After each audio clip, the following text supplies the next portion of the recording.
ಎಲ್ಲಾ ಮಾಜಿ ಮುಖ್ಯಮಂತ್ರಿಗಳನ್ನ ಭೇಟಿ ಆಗ್ತೇನೆ ಸಿಎಂ ಆದ ನಂತರ ಡಿಕೆ ಶಿವಕುಮಾರ್ ಹೇಳಿರುವಂತ ಮಾತು ಇದು. ಇನ್ನು ಮಾಜಿ ಸಿಎಂ ಕುಮಾರಸ್ವಾಮಿಯನ್ನ ಕೂಡ ನಾನು ಭೇಟಿ ಮಾಡ್ತೀನಿ ಅಂತ ಡಿಕೆ ಶಿವಕುಮಾರ್ ಹೇಳಿದ್ದಾರೆ. ಎಚ್.ಡಿ. ಕುಮಾರಸ್ವಾಮಿ ಭೇಟಿಗೆ ಸಮಯವನ್ನ ಕೇಳಿದ್ದೇನೆ. ಅವರು ಸಮಯವನ್ನ ಕೊಟ್ಟ ನಂತರ ನಾನು ಅವರನ್ನ ಕೂಡ ಭೇಟಿ ಮಾಡಿ ಮಾತುಕತೆಯನ್ನ ನಡೆಸ್ತೀನಿ. ಶೆಟ್ಟರ್ ಭೇಟಿ ಬಳಿಕ ಸಿಎಂ ಡಿಕೆ ಶಿವಕುಮಾರ್ ಈ ಹೇಳಿಕೆಯನ್ನ ಕೊಟ್ಟಿದ್ದಾರೆ. ಎಲ್ಲಾ ಮಾಜಿ ಮುಖ್ಯಮಂತ್ರಿಗಳನ್ನ ಭೇಟಿಯಾಗಿ ಮಾತುಕತೆಯನ್ನ ನಡೆಸ್ತೀನಿ. ಅದರಂತೆ ಇವತ್ತು ವೀರಪ್ಪ ಮೊಯ್ಲಿ, ಜಗದೀಶ್ ಶೆಟ್ಟರ್, ಡಿ.ವಿ. ಸದಾನಂದ ಗೌಡ ಅವರನ್ನ ಭೇಟಿಯಾಗಿದ್ದಾರೆ. ಅದಾದ ಬಳಿಕ ಕೊಟ್ಟಿರುವಂತ ಸ್ಟೇಟ್ಮೆಂಟ್ ಇದು. ನಾವು ರಾಜ್ಯ ಹಿತಕ್ಕೆ ಕೆಲಸ ಮಾಡೋರು. ಸದಾನಂದ ಗೌಡರು ರಾಜ್ಯಕ್ಕೆ ಮುಖ್ಯಮಂತ್ರಿ ಆಗಿದ್ದರು. ಅವರು ಅವ್ರ ಕೆಲಸ ಮಾಡುವಾಗ ನಾನೆಲ್ಲ ಗಮನಿಸಿದ್ದೇನೆ. ಯಾವುದು ಕೂಡ ಪಕ್ಷಪಾತ ಇಲ್ಲದೆ ಎಲ್ಲರೂ ಕೂಡ ಒಟ್ಟಿಗೆ ತೆಗೆದುಕೊಂಡು ಹೋಗುವಂಥ ಕೆಲಸ ನಗನಗ್ತಾ ಮಾಡ್ಕೊಂಡು ಬಂದಿದ್ದಾರೆ. ಎಲ್ಲ ರಾಜ್ಯಕ್ಕೆ ಸೇವೆ ಮಾಡಿದಂಥವ್ರಿಗೆ ಅವರ ಅನುಭವಗಳಿದೆಯಲ್ಲ, ಅದು ರಾಜ್ಯಕ್ಕೆ ಒಂದೊಂದು ಸಣ್ಣ ಸಣ್ಣ ಡಿಸಿಷನ್ ಕೂಡ ಭಾಳ ಇಂಪಾರ್ಟೆಂಟ್. ಈಗ ಅವ್ರು ನನಗೆ ಹೇಳ್ತಾ ಇದ್ರು, ಸಕಾಲದ ವಿಚಾರ ಹೇಳ್ತಾ ಇದ್ರು. ನಾನು ಸುರೇಶ್ ಕುಮಾರ್ಗೆ ನಾನು ಅಭಿನಯಿಸಿದೆ ಸಕಾಲ ಬಂದಾಗ. ಸೊ ಸಕಾಲ ಅಂದರೆ ಯಾರಿಗೋಸ್ಕರ?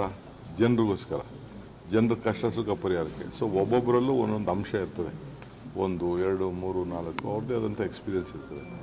ಅವ್ರ ಮಾರ್ಗದರ್ಶನ, ಹಿರಿಯರ ಮಾರ್ಗದರ್ಶನ ಬೇಕು. ನನಗಿನ್ನ ಹಿರಿಯರವರು. ಸೊ ಅದಕ್ಕೆ ನಾನು ಅವ್ರನ್ನ ಭೇಟಿ ಮಾಡೋಕ್ಕೆ ಬಂದಿದ್ದೇನೆ. ಅವರು ಅಸೆಂಬ್ಲಿಗೆ ನನಗಿನ್ನ ಮುಂಚಿತವಾಗಿ ಅಸೆಂಬ್ಲಿಗೆ ಬಂದವರು ಅವರು. ಸೊ ಅದಕ್ಕೆ ಅವ್ರನ್ನ ಭೇಟಿ ಮಾಡೋಕ್ಕೆ ಬಂದಿದ್ದೇನೆ. ನಮ್ಮ ಸ್ನೇಹಿತರು ಕೂಡ ಇದ್ದಾರೆ. ಪಾರ್ಟಿ ಡಿಫ್ರೆನ್ಸಸ್ ಇದೆ, ಅದು ಬೇರೆ ವಿಚಾರ. ಬಟ್ ರಾಜ್ಯಕ್ಕೆ ಅವರು ಹೋರಾಟ ಮಾಡ್ತಾ ಇದ್ದಾರೆ, ನಾವು ಹೋರಾಟ ಮಾಡ್ತಾ ಇದ್ದೇವೆ. ಸರ್, ನನಗೆ ನಾನೊಬ್ಬ ನೇರವಾಗಿ ಮಾತಾಡುವಂಥ ವ್ಯಕ್ತಿ. ನನಗೆ ತುಂಬ ಖುಷಿಯಾಗಿದೆ.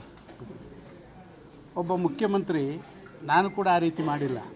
ಒಬ್ಬ ಮುಖ್ಯಮಂತ್ರಿ ಆಗಿದ್ದವ ತನ್ನ ಹಿಂದಿನ ಪ್ರಿಡಿಸರ್ ಅಂತ ಹೇಳ್ತಾರೆ, ಹಿಂದಿನ ನಮ್ಮ ಮುಖ್ಯಮಂತ್ರಿಗಳ ಮನೆಗೆ ಹೋಗಿ ಭೇಟಿ ಮಾಡಿ ನಿಮ್ಮ ಸಲಹೆ ಸೂಚನೆಗಳೇನಾದರೂ ಇದೆ ಅಂತ ಕೇಳುವಂಥದ್ದು ಇದೊಂದು ಹೊಸ ಸಂಪ್ರದಾಯ.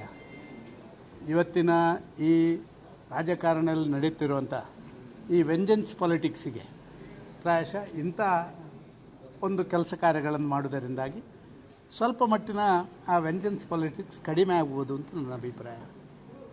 ನಾವು ಅವರೆಲ್ಲ ಮುಖ್ಯಮಂತ್ರಿಗಳ ಮನೆಗೆ ಹೋಗಿದ್ದಾರೆ. ಈಗ ನನ್ನ ಮನೆಗೆ ಬಂದು